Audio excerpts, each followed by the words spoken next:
I ain't got no more cheese to turn. Be honest with you. When I was told, they said, vengeance is mine, saith the Lord. But then I read somewhere else that it says that in the last days, I will empower the righteous, the elect, and the children to exact my vengeance for me upon their oppressors. So vengeance is mine, saith the Lord. I like to bid everybody shalom. Welcome to Facts Over Feelings. You know I'm going to put on the nose and the hair. I'm going to clown somebody tonight.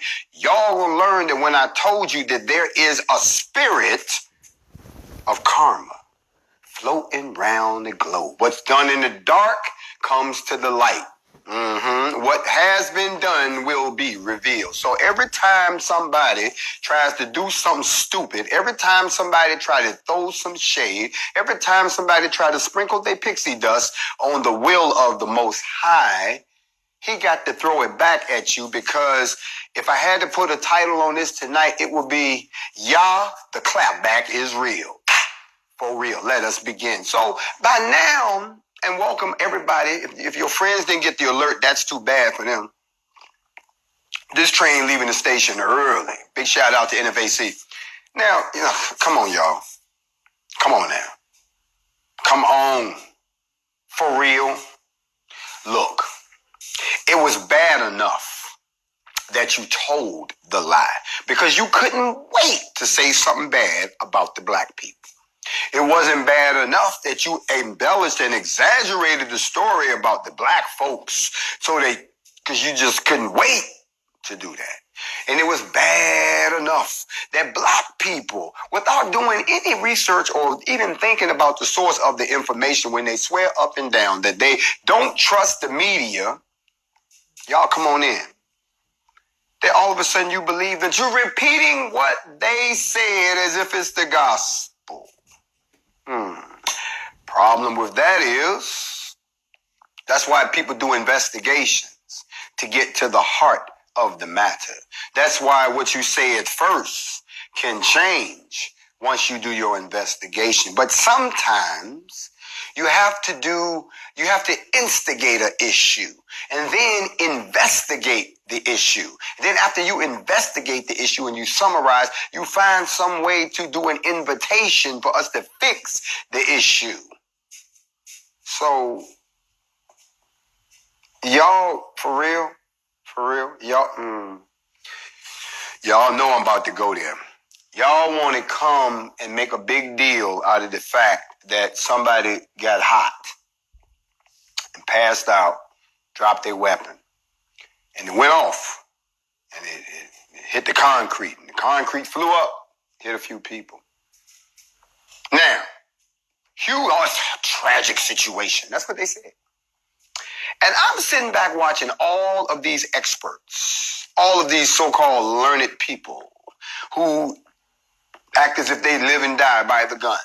Come on and say all kinds of things like, they're untrained and they're untrustworthy, and maybe this is damaging the whole image of black people and guns. They're going all off the rail with this shit. And there's black people who, for whatever reason, they don't even own a goddamn a water gun. Oh, well, see, there you go. That's the whole problem. You give these guys guns, they don't know what to do. I mean, I just don't think, just running their mouth. But when you serve the Most High, sometimes he'll say, chill, son. Chill. This is my world. Let me show you how I get down. And then he does something that takes everything that you wanted to say, everything that you wanted to do, every point you was trying to make, he takes all of those and he proves it in one action. You see, action will always speak louder than words. Y'all put on your seatbelts and go with me. We about to hit the loop right here inside of Facts Over Feelings. I'm only dealing in facts. People like to act like some things don't apply to them. All of these hardcore military cats that came on here, all these hardcore gun enthusiasts that came on here talking about, nope, that's not what happens. If you do this, I'm an expert. You can't doubt it. That shit is all wrong. They know what they're doing. They need training. Obviously, you've never served in a forward deployed combat unit. Obviously, you've never served in the cavalry where we have 19 deltas and 11 bang bangs and tankers and all kind of stuff. Obviously, you've never served in a unit where we have squadrons of M1A1 Abrams tanks. You know, the kind that can hit a target 100 miles away while moving 25 miles per hour through a 9-man. That's 9 men inside of one of those. Obviously, you've never served in a unit where you've had air cav support that comes in with Apaches and choppers and whatnot. Where we're stuck out in the talk in the middle of the field for 90 days with no type of infrastructure support, where we eat, sleep, and breathe ourselves and we sleep on dirt. Obviously, you've never had to do that before, never knowing when the next attack or where the enemy's going to come from. Obviously, you've never done that, because if you had, then you would understand that as highly trained as the cavalry is, as forward deployed into combat zones, first to arrive with the Marines as the cavalry is, that shit still happens. Accidents do happen. People die. Even in training, if you've ever been to the National Training Center in Fort Irwin in Death Valley, California, and you've had to fight against the OPFOR, which means opposing force, we use live fire out there. They let you know at the beginning of every cycle, 14 of y'all are going to die. We don't know who it is. You're going to make that decision. How? You're going to do something stupid that's going to cost you your life. You're going to bang your weapon and blow your head off. You're going to go to sleep on the atropine injectors inside of your gas mask and kill yourself. You're going to do something stupid. You're going to go to sleep in front of a tank that's parked, but they didn't set the brake and it roll over your ass and kill you. So y'all don't hear about none of this type shit, because they don't make a big deal out of when somebody fucks up in the military and kills themselves by mishandling a weapon or putting themselves in a dangerous situation or doing something as stupid as putting MoGas into a diesel engine and the bitch do a run on and blow up on their ass. I'm pretty sure a lot of y'all have deep experience with being drill sergeants and wearing the brown round and seeing what happens when you give M16s to a bunch of people who've never ever held one before, and the first thing you tell them not to do is pull the trigger, and all you hear in the formation is click, click, click, click, click. Thank God they wasn't loaded. So today, at Fort Bliss, Texas, a base that I've served in with the 3rd ACR before they moved to Fort Carson and then got kicked off of Carson and sent back because that's 3rd Herd. Found out today somebody in a tank shot another tank. Y'all on us about a shotgun? These boys in a tank, bruh, and just shot another tank. What you gonna tell him? Keep his hands off the trigger? What you gonna tell him? You need some training? What you gonna tell him? What you gonna tell the 9 people that was in the tank? Y'all sicken me with this bullshit. You're looking for an excuse so much to hate on something that's good for black people all around.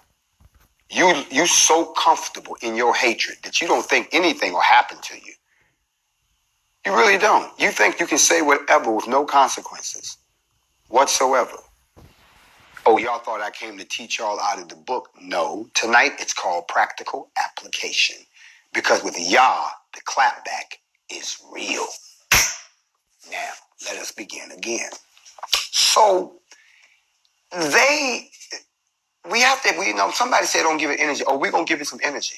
You see, they want to make a spectacle out of something that we're doing, so you got to be able to point back and say, oh, before you point a finger at me, there's 3 pointed back at you. See, that's written in scripture. I didn't say it, he did. They just proved it true. When you see it play out, don't ignore it. When they say karma is real and you see it happen, don't ignore it. Understand it. That is how you develop wisdom. That is how you elevate to the next level. That is how you get out of this classroom. You don't ignore when you see scripture personified. You don't ignore it when you see scripture manifest itself. You don't ignore it. You say, oh, that shit do happen. And you'll see why it was written. Let me explain something to y'all real quick on Factz over Feelingz real quick. When I was in the military, I used to always wonder why they had all these crazy ass rules. Who sat down and thought of this? And then as I went through my military career, I began to realize that the reason was because someone actually did it. Someone was that stupid that they actually did it. So they had to write a rule against it. You would think that it would be common sense not to do certain things. Oh, I could tell you some stories. But you would think that people are also all smart, and they're not. I remember the time we had a friend, I ain't gonna call his name because it was too embarrassing, walked up to me and my friend and asked us if we could give him a ride back to base. We told him not a problem because we said, why do you need a ride back to base? Well, I ran out of gas. Okay, not a problem. The car is over there. We'll be over there in a minute. He left to go get in the car. I'm talking to my boy. We decide to walk over to the car. We see this fool standing at the back of the car. We're like, what are you doing? He turned around and looked at us and he said, I need a key to the trunk of the car. So we're like, why you need a key to the trunk of my man's car? He said, so I can put the gasoline in the trunk. Now, come on, y'all stay with your boy. Here we go. Here come the comedy. I looked. And he had a pail. You know, a pail. I don't mean a closed container. A pail of gasoline. And he was going to sit it in the trunk of the car. Not tell us if he could have got in the trunk and we didn't know it, we would have got in the car, been driving all bouncing down the goddamn hill. Gasoline would have spilled all in the back of the car, seeped down, and as soon as it touched that hot pipe, blew our ass into fucking orbit. The moment we saw the pail, we didn't wonder what he was doing with it. We thought about his thought process. This dude ain't bright at all. And sometimes, by the way a lot of y'all act, y'all show me y'all not that bright at all. Even if someone tells you something, you still gonna go do the lowest common denominator. Even if somebody's telling you, don't believe that bullshit, you can't help but go believe that bullshit. You know why? Because y'all crave that negativity. If somebody had really 3 people, and heaven forbid, if 3 people had gotten shot, it would have been a lot worse than what it is right now. So stop falling for the dumb shit. And when he does something to show you that karma, and the same people that was giving us all that bad energy, and the reason I'm doing this, y'all, the reason I'm giving this some energy on the show, because I got to reclaim a couple of people who really don't know. Everybody is not up on all the details. Like I was on an interview tonight. I had to correct the person who was interviewing me and let them know, you late. No, we passed that.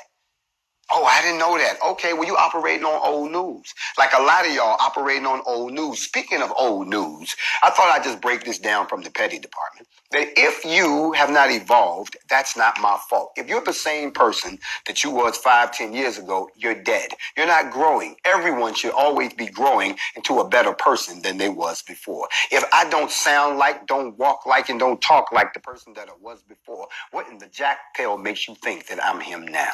You have no idea what life can do to you to cause you to change in a heartbeat.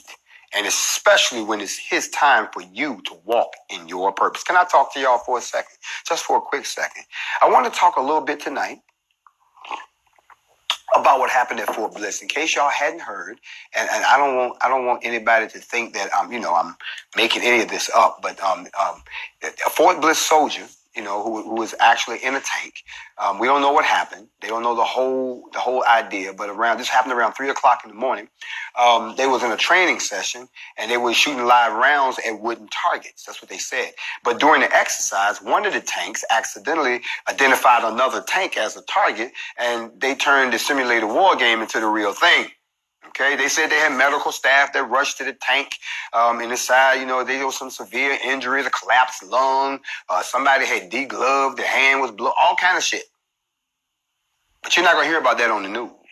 And it's not going to make me think any less of the United States military soldiers that are serving their country. It's not going to make me think any less of them. You're as tactically and technically proficient as ever. I know that you all are definitely trained to do the job. And I also know that that is what we eat, sleep, and shit when we're on active duty. So I'm not taking anything from you all. However, even y'all are sitting there asking yourself, how did this shit happen? Because accidents happen all the time. You cannot live in a perfect world and think accidents won't happen. But what you don't do is you don't attack the institution because they had an accident. When I'm at a restaurant, if somebody drops a plate, I don't say I want my check. No, I'm like, I hope y'all clean that shit up. Somebody can bring me another salad. That's what I do. So I got to segue off of that. I just had to throw that out there because for all the hell that they try to put on us, look at what happened to them. And that's true. I'm glad to see that the newspapers are at least reporting us in a better light. I saw something the other day that said the NFAC, a black militia that stands for the they got abbreviated, around coalition. They actually got the name right. Said that they were earlier that they had demanded justice for Breonna Taylor, 26-year-old black woman who was fatally shot by police in March. That's it. No more bad news around that. That we were waiting on the clock to count down, so we see what we're gonna do. See, they finally figured it out. Now, a question that was asked to me earlier. Somebody said, "Well, Jay, you did a show once where you broke down how many people you would need for this militia." And I said, "No, I didn't. I broke down what it would cost to build an army. What it would cost to build a militia is a little different." And he said, well, do you think that would be enough? And I said, no, to be honest. And he said, nobody actually knows how much it costs to build a militia. Why we don't? If we had 75,000 active personnel in the NFAC plus an additional 25,000 reserve personnel, I could tell you exactly, if you gave me $3 billion, exactly how much it would cost. And he said, well, go on, break it down. I said, okay, well, first of all, we're going to need 55,000 AK-101s. That's going to cost us about $38 million right there. That's our standard rifle. And then we're going to need 15,000 Ruger Mini 14s. That's going to cost us about $11.7 million. Those are our reserve rifles. And then we're going to need 12,500 TAR-21s. They cost about $20 million. That's our main vehicle for the crew guns, okay? 25,000 Ultimaxes, 100 LMGs. Cost us about $38 million. 10,000 GPMGs, and they're going to cost us about $66 million. 1,200 of the M2 machine guns going to cost us about $16 million. We're going to need 45,000 Glock 17s, cost us about $27 million. 22,000 P226s, and if you know your weapons, you know what I'm talking about. That's going to cost us right there about $26 million. We're going to need 7,000 Uzis for about $16 million, 6,000 SR-25s for about $29 million, and 15,000 modified RPG-7s for about $30 million. 4,000 of the PF-98s, those are the rocket launchers, for about $2.9 million. And then just to heat shit up, 350 Javelin ATGMs that'll cost us about $86 million. That right there is just the standard. And for my special forces people, y'all gonna need a couple more toys. So 7,000 HK-416s will cost about $21 million. 7,000 Jerichos, about 941s, cost you about $3.5 million. 500 of the minis for about $42 million. And then give me 500 of the M24 SWSs, cost about $1.7 million. Throw in 250 Barrett M82s, $2.25 million, and finally 250 SMAWs for about $3.2 million. That total cost that I just broke down to you is 216,200 rifles and handguns, 19,000 anti-tank weapons, with a total budget of $445 million. That's what you learn from doing this for so long, because you keep up with that stuff. Now, I wouldn't expect y'all to do nothing like that. But for some strange reason, they talk about us like that's what we about to do, when all we trying to do is protect our children and protect our women and protect our neighborhoods and protect ourselves. That's really all we're trying to do. We're not trying to do all that other extra curricular activity. I mean, why would we? What reason would we have to do something like that? Unless you remember that the clapback from Yah, that's the clapback. I wanted to spend some time on that, and then we're going to move off of that. I hope I've entertained you enough. For those people who are actually talking about, can you drop a shotgun and it goes off? Yes, it can. A lot of the older models don't have the safety locks. If you drop the gun with the safety off and try to grab it on the way down, you can still grab the trigger and end up going off any goddamn way. But anyway, let's practice gun safety. As a matter of fact, big shout out to Black Guns Matter. My man, Major Tory, we talked today, and we're actually going to get together to do some safety training for all of our folks, just to make everybody comfortable, and you guys will get to watch the whole thing go down. And let me speak to one thing, because I really don't like to indulge in this type of stuff, but since I'm in the petty department, I want somebody to get some money together, and let's have a shooting competition, since you think I can't shoot. $1,000. I'll put my 1,000 up. You put yours up. Let's shoot it out. I've said it. Let's see who got some bread to lose, since y'all think I can't shoot. And that goes for anybody. But tonight, we got to talk about some of the qualities that I talked about the other night as I continue this series. where we begin to look at some of the qualities of what these people are lacking and why they acting the way they acting. They don't have these qualities, so what we have to understand is why. Well, you have to consult the ancient books to find out. Y'all always talking about being on code, right? Y'all always saying, we got to get our people on code. We got to get our people on code, where it says right here in the book. It says there are 4 codes to live by, each befitting the peculiar circumstances of the time. Meaning you're only supposed to live by a certain part of the code at a certain time. You don't live by the whole code all the time.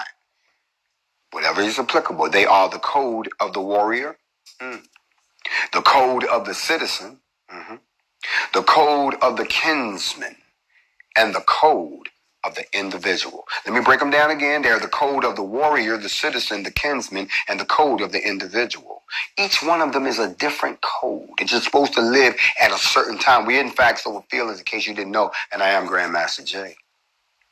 It's interesting because once it breaks down all of these, it separates the sisters. Sisters, listen up. You have your own separate code. Who says you're not special? They had to write a special part for you because those other parts apply to you, but you have a further code. Bros, have a seat. It says there is a code of women, but that is something exclusively theirs and something which all true men must uphold. Look at that. Not only do the women live by the code, but bros, they got an extra code. That's all theirs. You got to uphold it. She's going to be a woman. That's how she's built. Yes, she's going to be emotional. That's how they built. Yeah, they're going to change their mind. That's what they do. But they not stupid by a long shot. They looking at you. And I'm not going to start going through all of this, that, and the third. Bros, we have a heavy responsibility on us. And a lot of us, we just kind of slid away from it. A man sitting around hating on another man like he's a woman. Brother, why are you so emotional? You understand what I'm saying? Brothers sitting around tearing down other brothers simply because they're doing something you're not. Come on, bruh. They are looking at you. And if you looking at somebody right now and you saying to yourself, bruh, come on, bruh. You're not upholding me. You acting a clown in front of me. But you know something? I never said that all of the women were perfect either.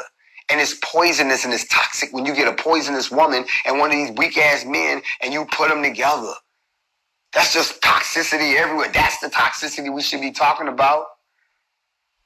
You have a responsibility to uphold the sister.